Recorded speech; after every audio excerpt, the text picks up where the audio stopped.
Can you believe it, guys? It's already our 10th episode this week. And while you might hear some background noise today, since I have some folks in my house cleaning out the AC, we will bring the best ever GFC episode to you just yet. And Alex did this mainly because we got to look back on the best football week of this season in this episode. Well, first of all, you should be happy that you have an AC.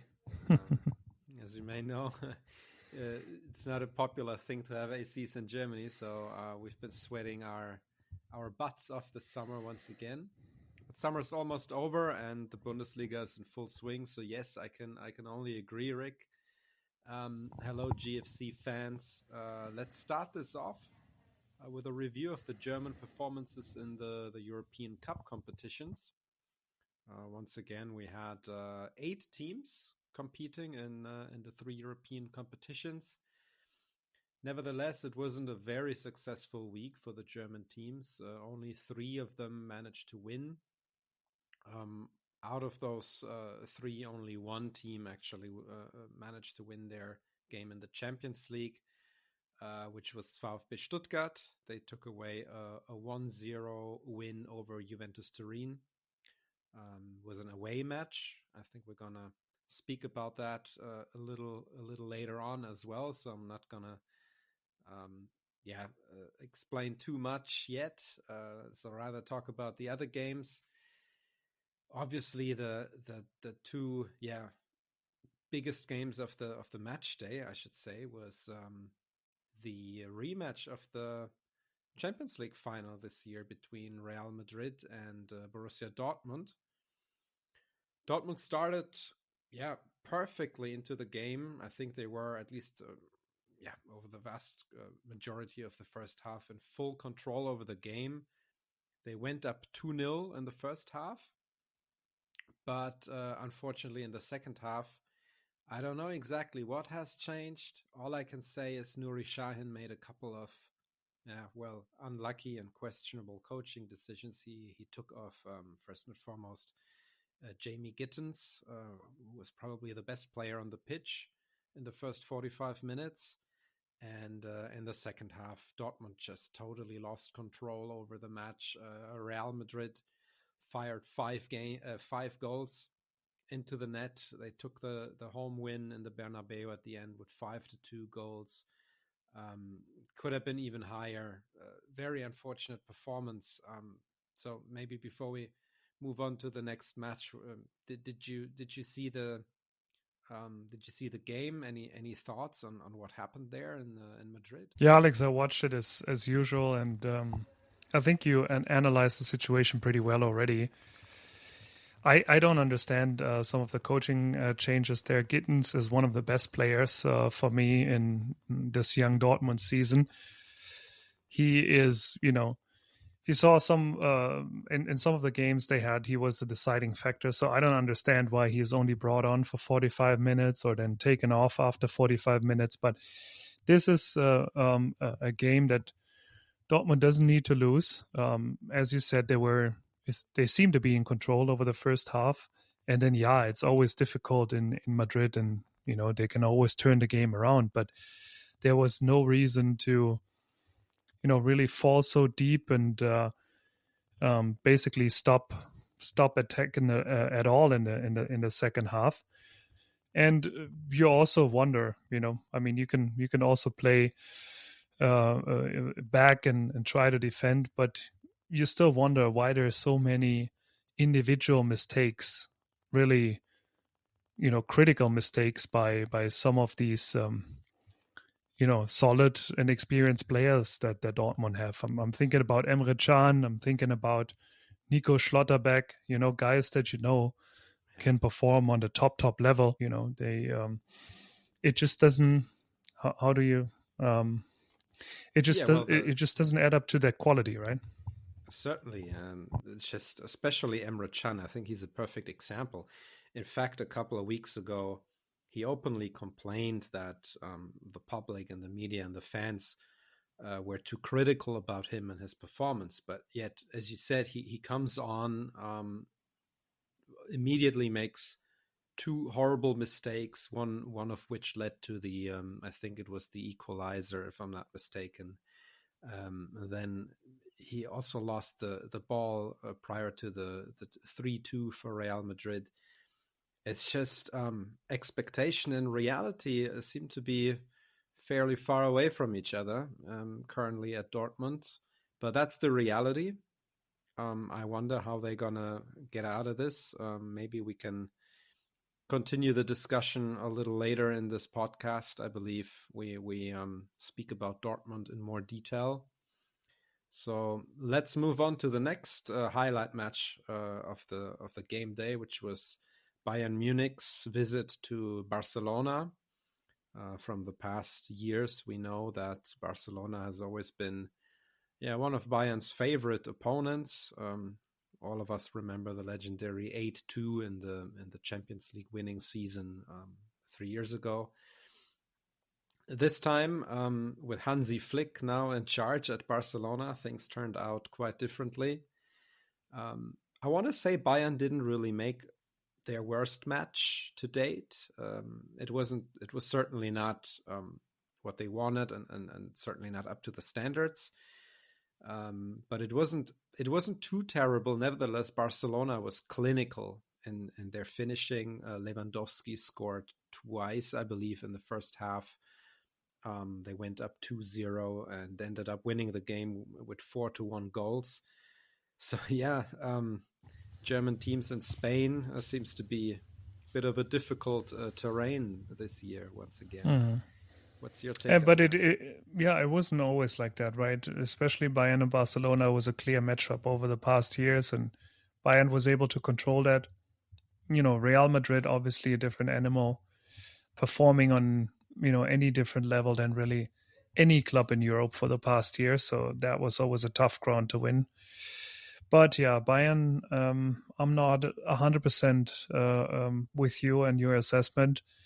For me, it definitely showed when they play against these top tier teams in Europe, their high defending style is something that is too risky overall, and that will lose them a couple of more games if they don't make adjustments. I think Upamecano and Kim, and at times Kimmich, I think it was their first goal that Barcelona scored, again with individual mistakes, and then Neuer also not looking like Neuer anymore. His positioning is off, and he definitely has a contribution. I don't know if it was the second or the third one, but there were a couple of scenes where he just didn't look as sharp as in the past, and didn't have this Manuel Neuer aura that always surrounded him. So I'm not there with this defensive line, and I don't know if they can win championships with it, at least not European championships, right? For the Bundesliga,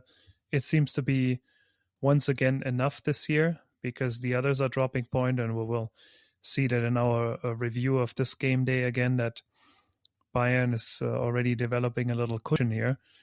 But I don't see them competing for the Champions League.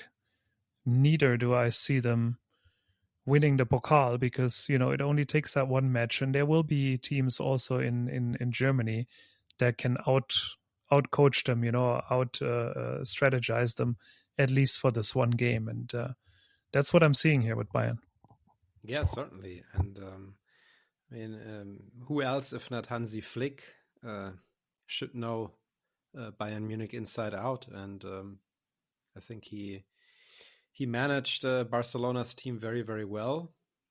They are 6 points clear of the table in La Liga, so they also left the big Real Madrid team behind them. They just won the Clásico with 4-0 goals at the Bernabeu. So I agree. Real Madrid has been a different animal in the past couple of years, but it seems that Barcelona is coming back. So let's see what Hansi Flick can do over there. Yeah, and also there, I think we should mention one thing, cool stories for our listeners, right? Alex and I both studied with Hansi Flick's daughter, so we're kind of familiar with him and his family there, because he's from the same hometown that Alex and I grew up in. So we share a little bit of history with Hansi Flick, and we were both not big fans of him when he became the national coach, or during his time as a national coach. I certainly had utmost respect for what he achieved as a Bayern coach. But at the national team, I wanted him gone, and I think you felt the same, Alex. I'm not an expert, don't get me wrong, but I definitely agree. I agreed with a lot of them that said this might be it for his coaching career, and I didn't think that Barcelona is something that he can survive for very long. We know the history, we know the environment there. We know how much they were struggling for money and how far they had fallen behind Real Madrid in recent years. So I'm very surprised that he's pulling that off here, and it really speaks for him as a coach. So, yeah, he has my utmost respect. Yeah, definitely. Thumbs up, Hansi. You're from the region. All right. Let's go through the rest of the results from the European competitions. Liverpool, with their new coach, Arne Slot, was in Leipzig. They took a 1-0 win back home to Anfield. We saw Leverkusen. They drew against a French team, Stade Brest, with a 1-1 on aggregate. As I mentioned, the only German team that managed to collect 3 points in the Champions League was Stuttgart, a last-minute winner at Juventus Turin. Moving on to the Europa League, also, yeah, 2 very, very boring games. I made the mistake and kind of tried to watch both of them. I think at least in Hoffenheim's game against Porto, which ended 2-0 for the Portuguese side, I definitely fell asleep at some point during the second half. I do recall, however, that Hoffenheim was the better team, but ineffective in the box. So eventually, Porto, obviously a big name as well in the European stage, eventually took those 3 points back home. Frankfurt finally bagged 3 points at home in the Europa League against a club from Latvia, FC Rigas. Again, it wasn't a fantastic performance by any means, and I do recall the team and the coach speaking about, again, a very uninspiring performance. They seem to be struggling a bit in the Europa League this year, especially at home.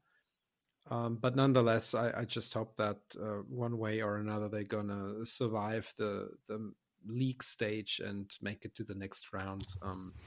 I think they do have huge potential.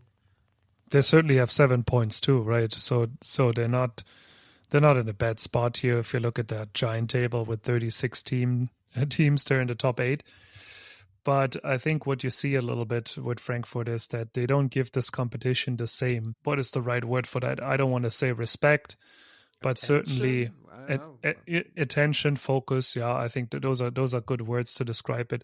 They used to really live this Europa League. That was their passion, and that's how they won it a few years back. But it seems that that doesn't get the same attention anymore. Maybe because they played in the Champions League 2 seasons ago, and certainly they're a very good Bundesliga team now that's going to compete for the Champions League spots again. But with this type of attitude, you're not going to win this competition. They're going to pass the group stage. I'm confident they will.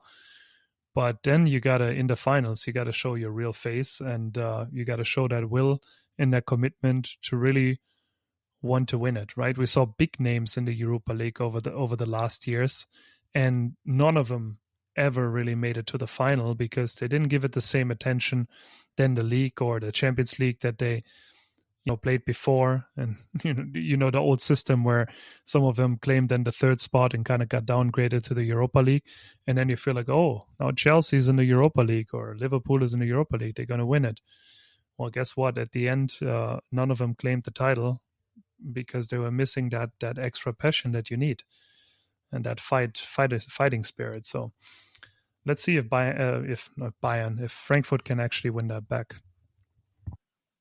Yeah, we'll see. Actually, to your point that you made, I'm not sure. There might have been either Chelsea or Manchester United under Mourinho.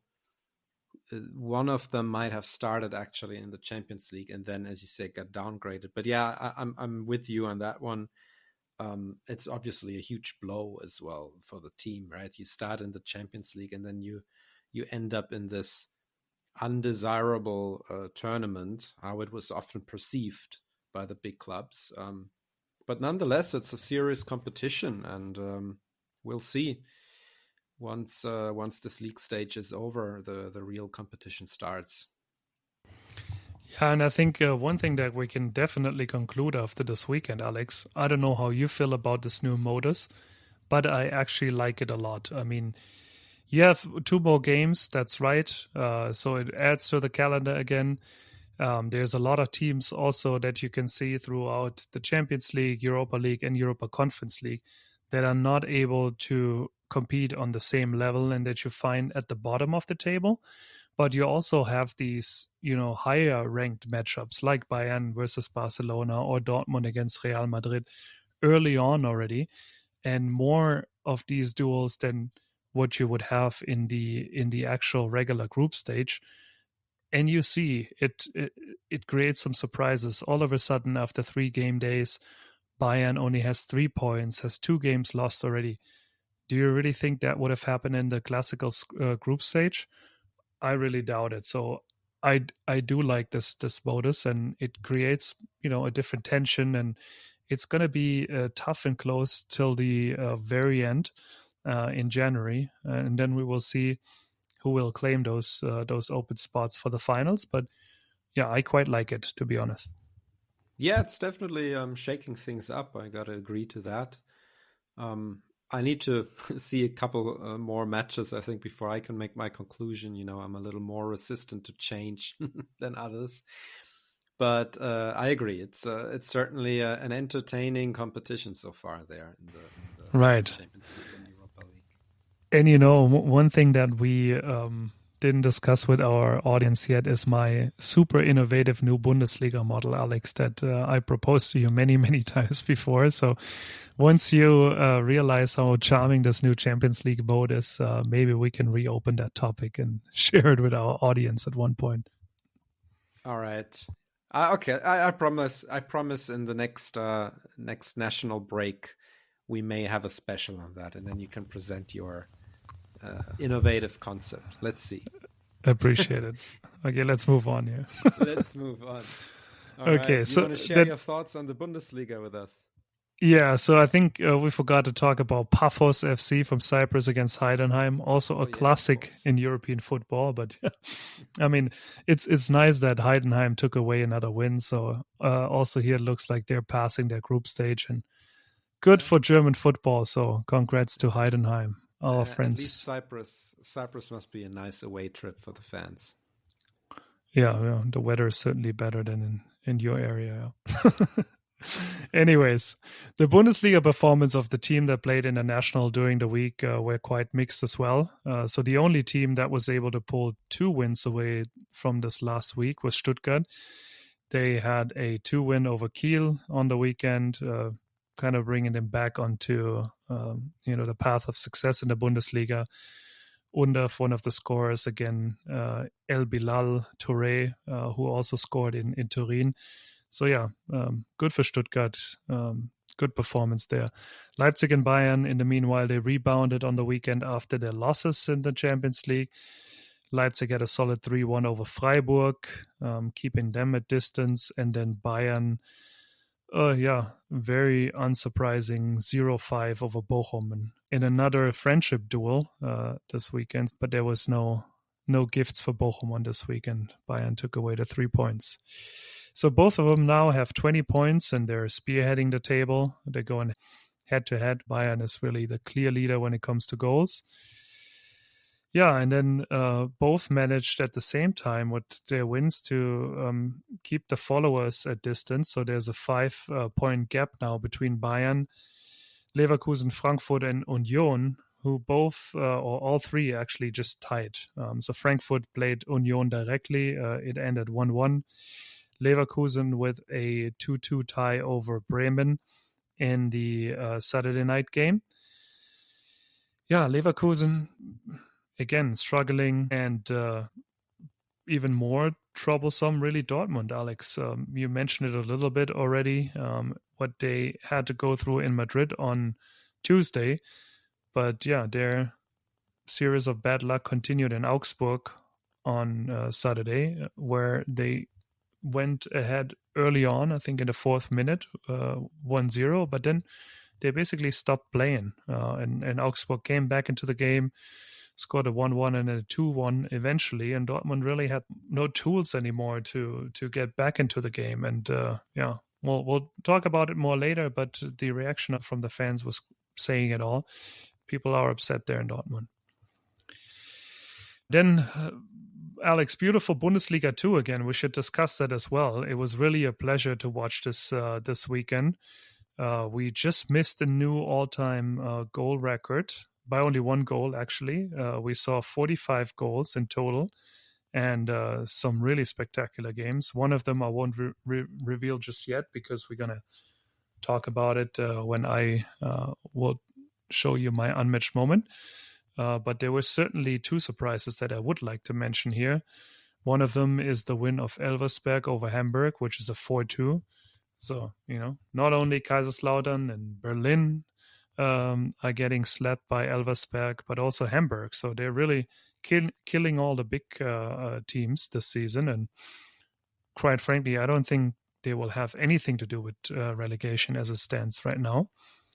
They're actually more in the race for promotion than they're currently fighting for relegation, which is crazy. Yeah, I believe they're in 6th by now, right? Which is incredible for a team of that size. Yeah, absolutely. And then Kaiserslautern won 3-4 over Düsseldorf, which was also spectacular. But all of those results actually are leading to a situation in Bundesliga 2 where half of the league, as of today, is fighting for the 3 promotion spots. So again, everyone can win against everyone in this league, and it will stay very, very tense and close till the very last game day of the season. I almost want to see and say, and then we'll see who makes it up there and promotes the Bundesliga 1. Yeah, absolutely. It's just I love this league. Every Saturday for the evening game, almost every match day, it's an absolute banger of a match. A lot of goals, unpredictable results. It's really everything you can wish for in a football league is there in Bundesliga 2, and not just that, but it's almost like a league on steroids. It's absolutely pleasant to the eye and brilliant to watch, but it can also be incredibly stressful if you're a supporter of any of those teams. Even though Kaiserslautern, I mean, you all know by now that we're both K-Town supporters. But even that game, just right before the end, they conceded a third goal. Never sure if the game is going to end on aggregate at some point. It's just, wow. I was once again blown away. But nevertheless, I think we should move into our regular categories. What do you think, Rick? Should we start with our unmatched moments? But before we do that, real quick, I want to apologize to the audience here because I falsely stated that Düsseldorf versus Kaiserslautern will be shown on ESPN Plus. That was not the case. They changed the schedule and I didn't catch that. So sorry for that, guys. I want to bring accurate information to you, but regardless, we'll do better next time. And as Alex said, here is unmatched moments. Unmatched moments of the beautiful game. I didn't want to spoil one of the results in Bundesliga 2 this weekend, which is my unmatched moment, and that was the matchup between Nürnberg and Regensburg, which, and now hold on, for those of you that didn't see the result yet, it ended, and you're hearing right, 8-3 for Nürnberg. 8 goals for Nürnberg, 3 goals for Regensburg. The Regensburg coach, Eunuch, I don't know how you pronounce that right, but the coach got fired, got sacked after this devastating loss. Regensburg, remember, only scored 1 goal in the first 9 matchups, and they managed to score 3 goals in this one, and at times the game was at 3-3.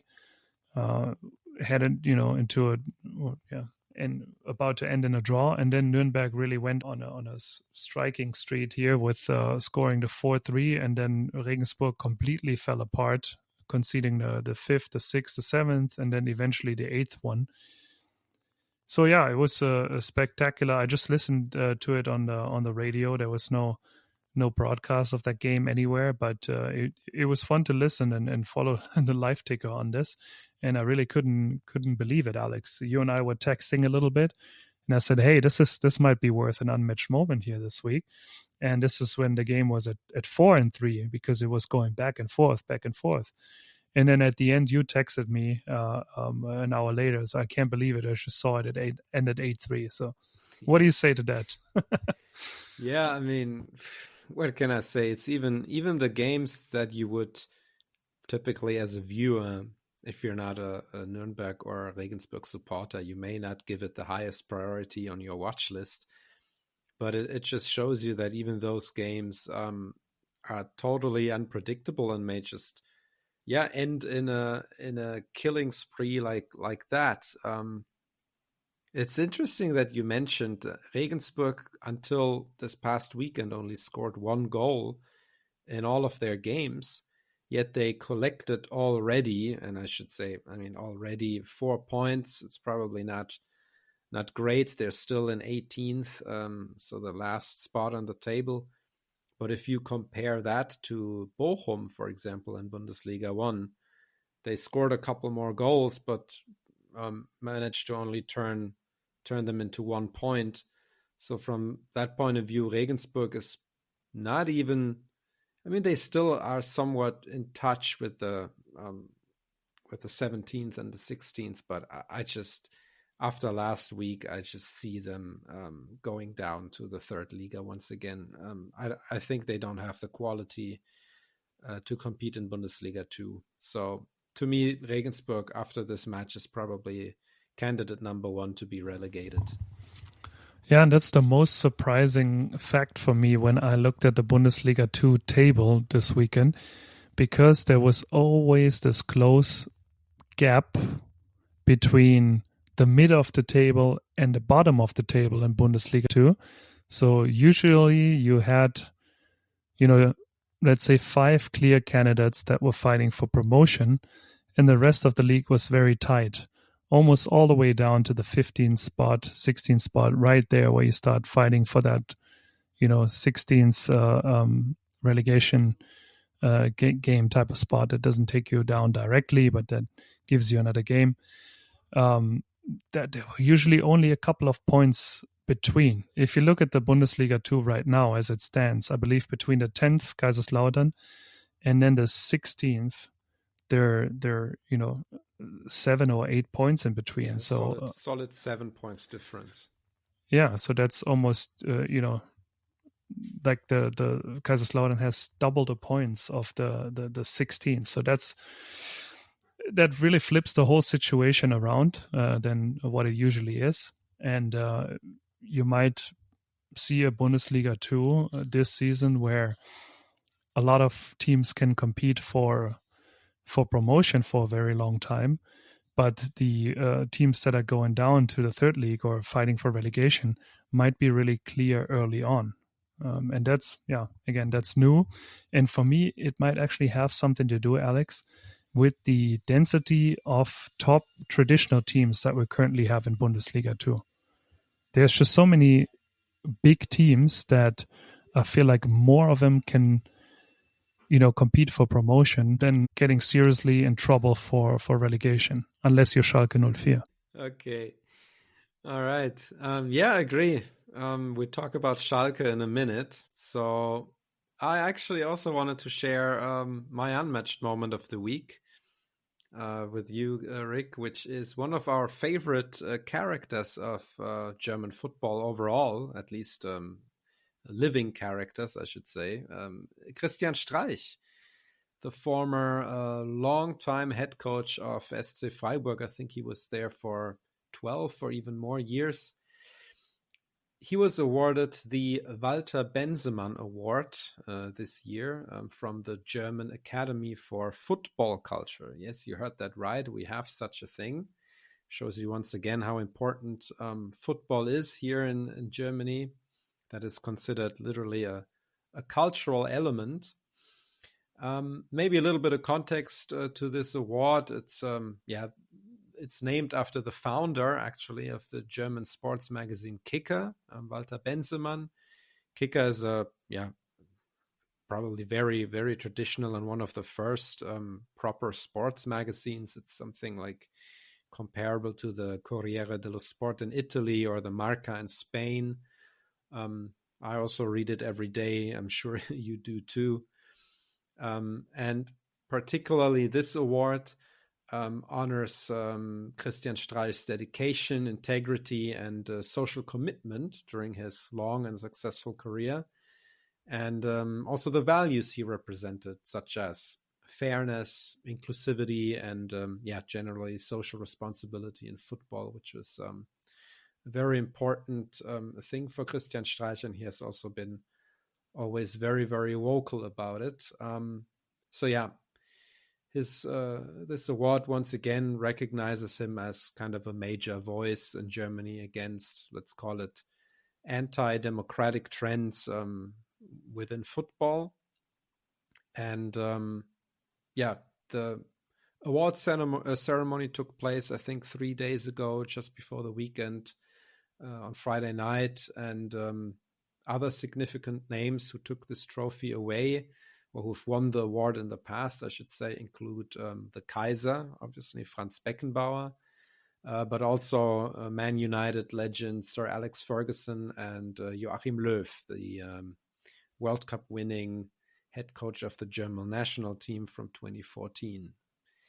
So what's your take on this, Rick? I think we both share a similar opinion on Christian Streich. What do you think? A worthy winner of the award? Yeah, Christian Streich, Alex, probably after Jürgen Klopp's new engagement, the only guy that I can currently see taking over, our precious national team in 2026 after Nagelsmann says, I want to go back into club soccer. So yeah, I like him a lot. I know he's a little bit controversial character as well.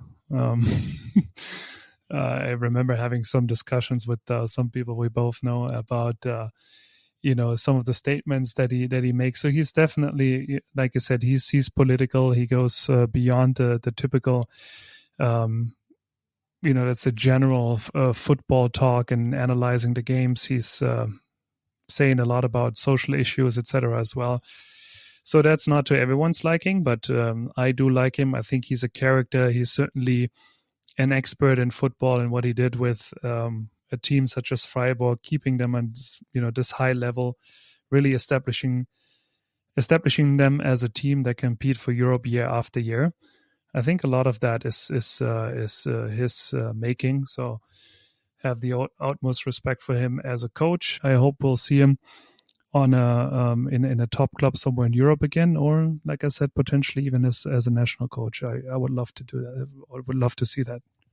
Yeah, I'd love that too. He's certainly a very authentic character with lots of values that he's not shy to share with everybody. And I think we just need these controversial figures. Of course, it's not to everybody's liking, but if everyone in the league would just be the same, then we would have nothing to talk about, and it would just be a boring competition. So I rather have these characters, and I'm glad that we still have them. People like Christoph Daum that we honored a couple episodes ago, the late Christoph Daum, he was also one of those, and they just make the league interesting and attractive. And obviously Christian Streich's understanding of football and his coaching abilities are outstanding. So yeah, I would love to have him back in the league as well. Totally agree, Alex. And what a perfect bridge you built here, because another important element of the football culture are the fans. So what would we be without their displays week after week in the stadiums and adding that special factor to German football. So I suggest we dive into fantastic takeaways and see what happened on the stands this weekend. Fantastic takeaways, highlights from the stands. Yeah, and once more, I'm going to open this category for us, Alex. We've seen a number of colorful and creative fan displays across the stadiums in Germany, but also all over Europe during the international matchups. Which one stood out the most to you, Alex? Yeah, Rick, I have to go here with VfB Stuttgart once again. I feel like we speak about them a lot, but again, the fans of VfB Stuttgart have a very eventful week behind them. First, they traveled in the thousands to their actually relatively short away game at Juventus Turin, just a short hop over the Swiss Alps for them, pretty much. And I don't know the exact number of Stuttgart fans who ended up in the bars in the city, in the cafes, everywhere in the old town.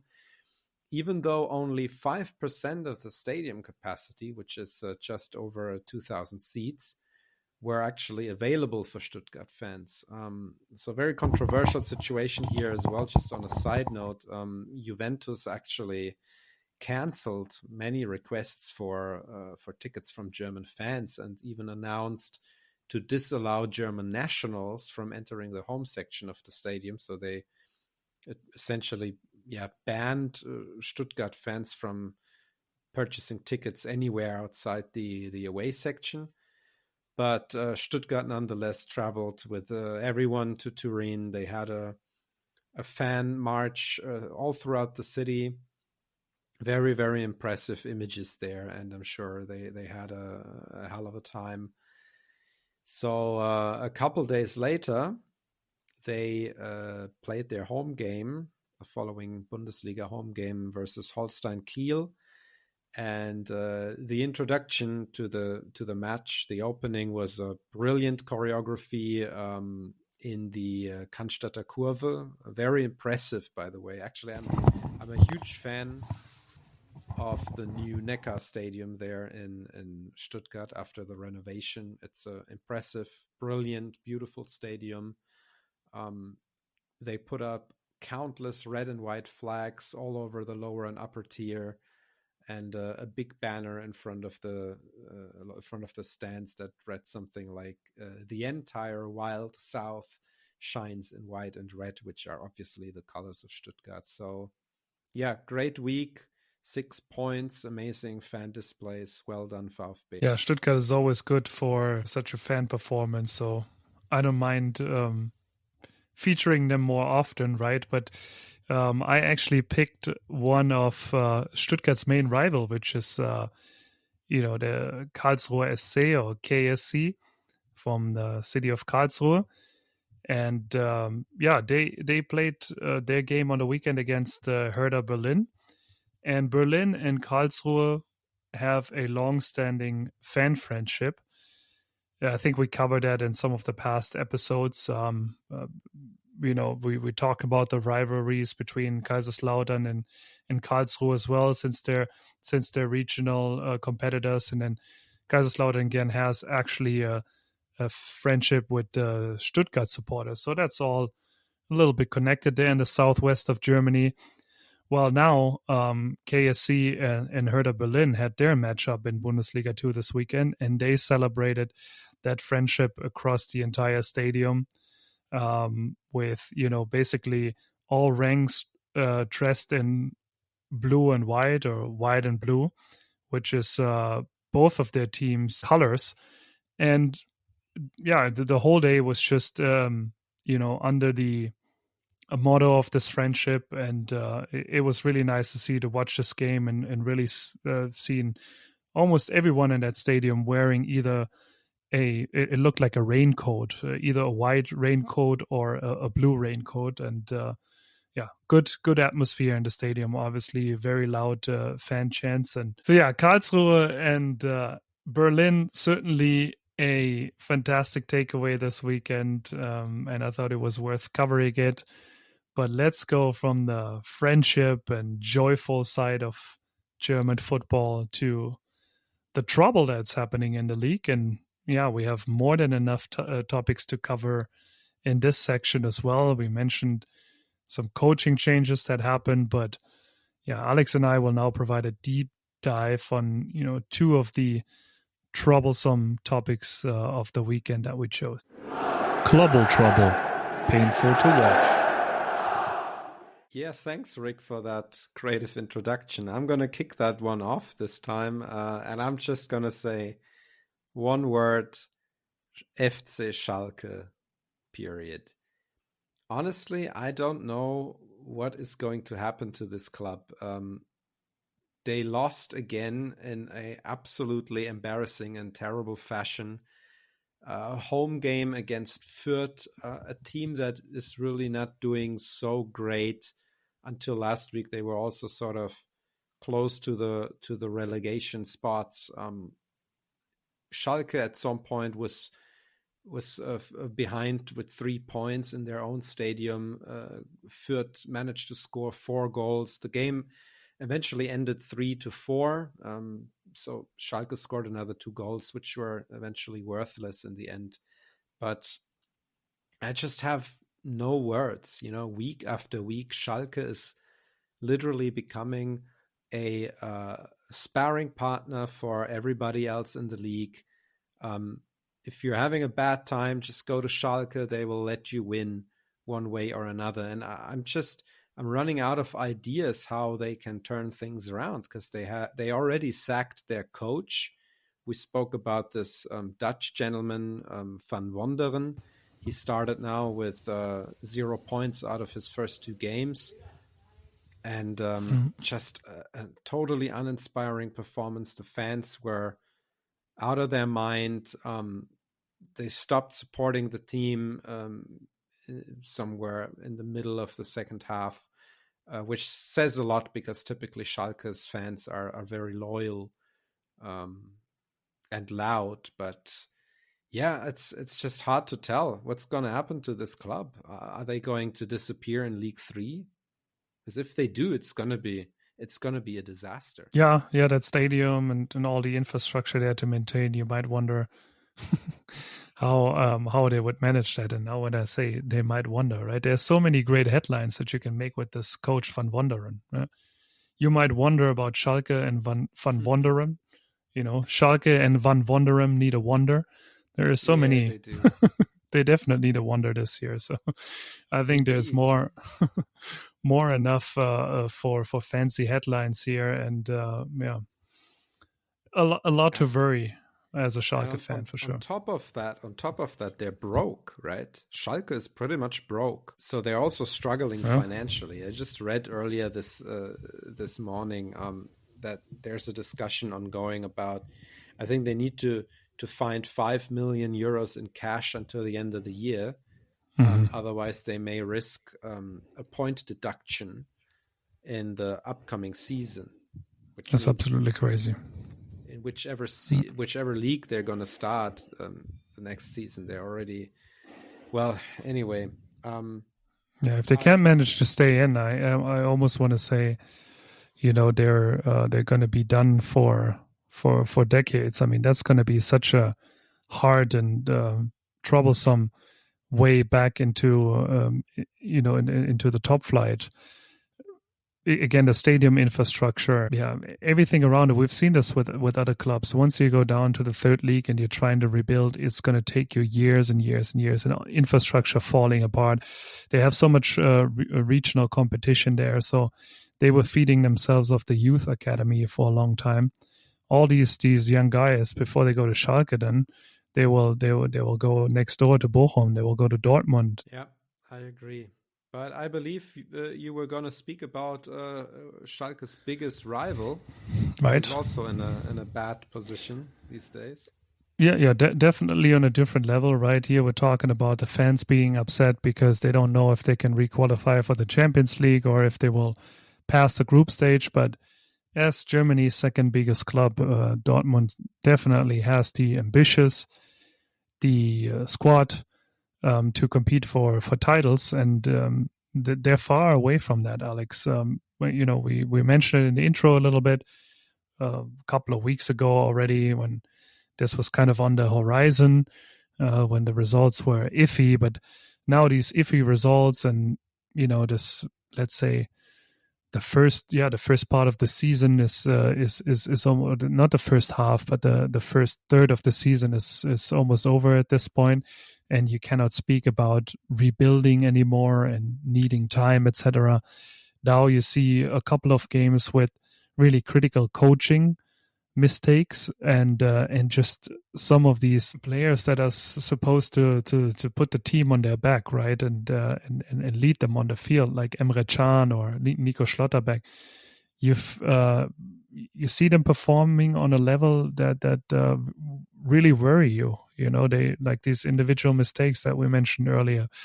It's just not a good and healthy combination there. And I almost would think that a coaching change would not be a bad decision. I don't think that there's a match between Shaheen and that team. I don't think he gets the respect from the team, just my personal feeling.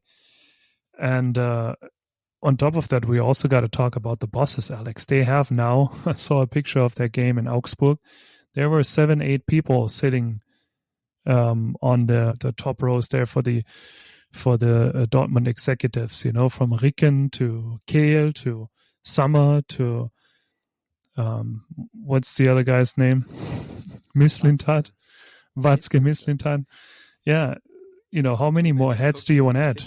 Yeah, you have external consultants, you have technical directors, you have sports directors, you have CEO of sports or COOs. Whatever. I mean, you got so many different executive spots in that club. Who's actually, pulling the strings? Who has the control in his hands? I'm unclear about the role. The roles in Dortmund, and that might add to this current situation as well. Yeah, very good one. And there's so much leadership or supposed leadership sitting there in the executive suite, but I don't see leadership on the pitch. And there are a couple of characters. We talked about Emre Can. I mean, he wants to be the leader. He wants to be the aggressive leader, and he can fulfill that role. It's just, and I'm very sorry to say that, he's just not good enough. And I don't see anybody else who can of course, Kobel is, to me, probably one of the top 3 goalies in the world right now by his abilities. But again, it's not enough when there's a leader in the goal. There has to be a leader on the pitch as well, guiding this team. Julian Brandt is not the right character for that either. I think he's just a classic example. He fits to Dortmund in a way that I believe he never fully exploited his potential, and I don't think he can lead this team. They've given away a couple of players, of course, older generation like Marco Reus and Mats Hummels. They sold Niklas Füllkrug, but these were people you could kind of identify with. Not just as a fan, but also as a fellow player on the pitch. And these were also characters that were able to lead the team when things were going south. I don't see that happening at the moment. No. And those are the ones that you usually found in front of the microphone after the games as well, right? Answering the question. So if I look at Dortmund last season, like you said, Marco Reus, Mats Hummels, Niklas Füllkrug, yeah, those are the ones that were in the first row every time there was trouble. And it's not like they did it a lot better, right? Dortmund had a horrible season last year as well, at least in the Bundesliga. Then that Champions League final that, brushed up a lot of the bad stuff that happened in the league. But overall, they're really not consistent for the past years. But yet they're investing millions every year. And they're on paper one of the winners on the transfer market. I mean, I applauded them for what they were able to acquire in terms of fresh talent, new players coming in. too much noise, too much rotation. Yeah, definitely. I mean, there's the breadth of the squad is there, but it's just not enough quality. I mean, anyway, they will be facing, I believe, another Bundesliga club in the DFB Pokal this coming week. So why don't we take a look at the upcoming matchups in our last category, Schedule Ballers. Schedule Ballers. What's kicking next? So we go into the second round of the German Cup of the DFB Pokal, and we will have some exciting Bundesliga matchups, but also some exciting traditional matchups between Bundesliga and Bundesliga 2 teams.